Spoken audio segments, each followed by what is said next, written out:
মেয়েকে ট্রেনে তুলে দিয়ে বাড়িতে ফেরা হলো না পিতার। ট্রেন ছেড়ে দেওয়ার ফলে দ্রুত ট্রেন থেকে নামতে গিয়ে পড়ে গিয়ে মৃত্যু হয় ওই ব্যক্তির। মৃত ব্যক্তির নাম গোষ্ঠ বিহারী রায়, বয়স 60 বছর। বাড়ি ধর্মনগরের দেওয়ানপাশা এলাকায় বলে জানা গেছে।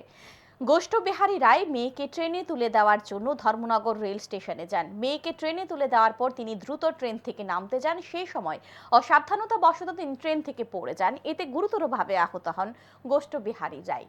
ঘটনার খবর পেয়ে দমকল বাহিনীর কর্মীরা গুরুতরভাবে আহত গোষ্ঠ বিহারী রায়কে উদ্ধার করে ধর্মনগর জেলা হাসপাতালে নিয়ে যান। কিন্তু হাসপাতালের কর্তব্যরত চিকিৎসক পরীক্ষা নিরীক্ষার পর গোষ্ঠ বিহারী রায়কে মৃত বলে ঘোষণা করে দেন।